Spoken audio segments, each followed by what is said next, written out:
ಮೇಲೆ ಅರಿಶಿನ ಸೋಗು ಹಾಕಿ ಮುಚ್ಚಿದ್ದೀನಿ. ನೀರು ತೇವಾಂಶ ಹಿಡಿದಿಟ್ಕೊಳ್ಳಿ ಅಂಥೇಳಿ ಇದ್ರ ಮೇಲೆ ಸ್ವಲ್ಪ ರಾಗಿ ಒಟ್ಟನ್ನು ಹಾಕ್ತೀನಿ.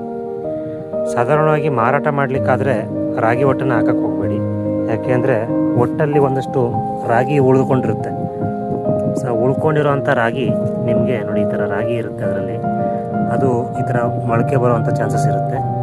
ಸೊ ನಾನು ಇವಾಗ ಈ ರಾಗಿ ಒಟ್ಟಲ್ಲಿ ಒಂದಷ್ಟು ಹುಳಗಳು ಬಂದು ಸೇರಿಕೊಂಡಿದೆ, ಹಂಗಾಗಿ ಅದನ್ನು ಬಳಸ್ಕೊಂಡಿದ್ದೀನಿ. ನಮ್ಮ ತೊಟ್ಟಿಯಲ್ಲಿದ್ದಂಥ ಹುಳಗಳು ಮಳೆ ಬಂದಾಗ ಎಲ್ಲ ಇಳಿದು ಹೋಗಿ ರಾಗಿ ಒಟ್ಟನ್ನ ಇದರೊಳಗಡೆ ಸೇರ್ಕೊಂಡ್ಬಿಟ್ಟಿದೆ. ಸೊ ಹಂಗಾಗಿ ನಾನೀಗ ಹುಳನ ಆರಿಸ್ಲಿಕ್ಕಾಗಲ್ಲ. ಹಾಗಾಗಿ ಏನು ಮಾಡ್ತೀನಿ ನೋಡಿ, ಇಲ್ಲೆಲ್ಲ ಹುಳ ಇದೆ, ರಾಗಿ ಒಟ್ಟಲ್ಲೇ ಹುಳ ಇದೆ. ಸೊ ಈ ರೀತಿ ನಾನು ರಾಗಿ ಒಟ್ಟನ್ನು ಯೂಸ್ ಮಾಡ್ಕೊತೀನಿ. ನೀವು ಬೇರೆ ಆಪ್ಷನ್ ಇದ್ದರೆ ಅದನ್ನು ಬಳಸ್ಕೊಬೋದು.